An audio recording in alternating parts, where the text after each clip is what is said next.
Pink and Say by Patricia Polacco. Sheldon Russell Curtis, also known as Say, was only 15 years old when he joined to fight in the Civil War.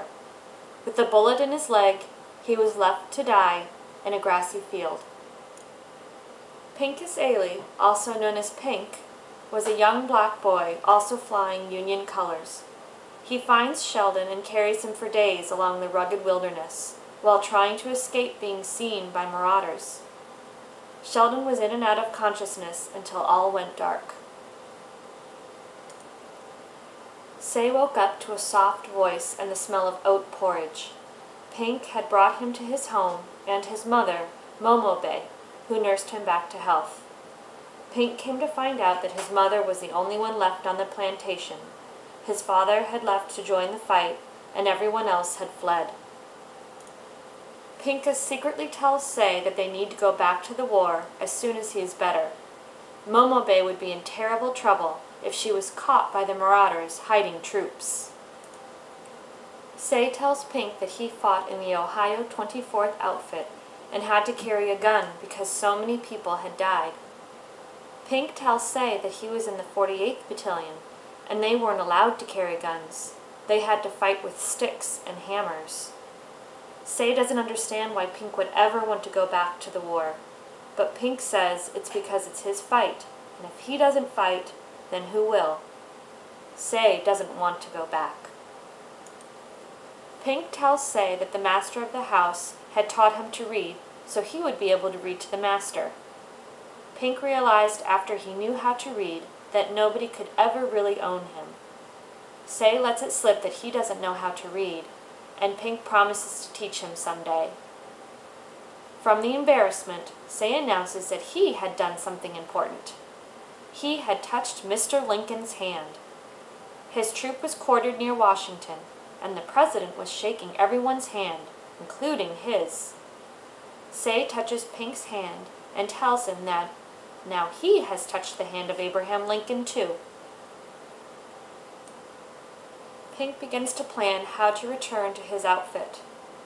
Say is deathly afraid to return, and is comforted by Momo that night after he can't sleep. Say explains that he is afraid to die. He had been hit while running away from his unit. He feels like such a coward. Momo comforts him until he falls asleep. Pink and Say were leaving that morning when they heard marauders coming toward the house. Momo hid Pink and Say in the cellar and told them to stay quiet.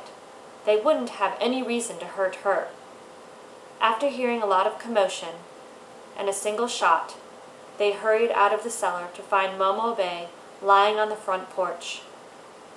Pink and Say both held her as she passed away. On their way to find the Union troops, they were stopped by marauders who took them into custody.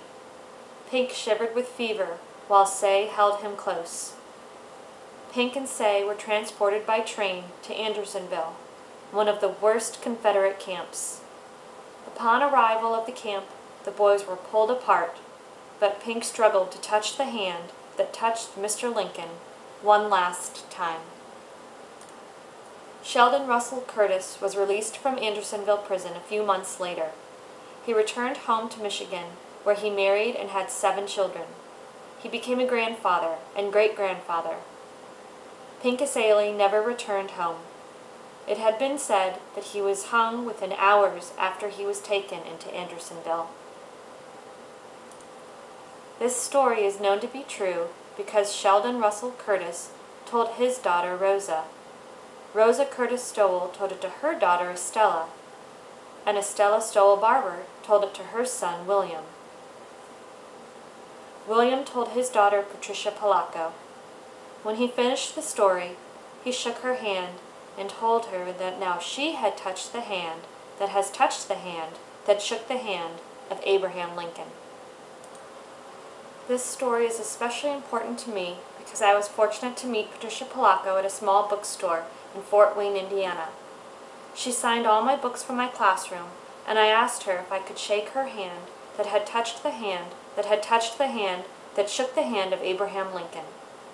Now when I tell this story to my students, I can shake all of their hands, and many of them continue to tell the story of Pincus Ailey to their parents, and the memory of Pink continues to live on.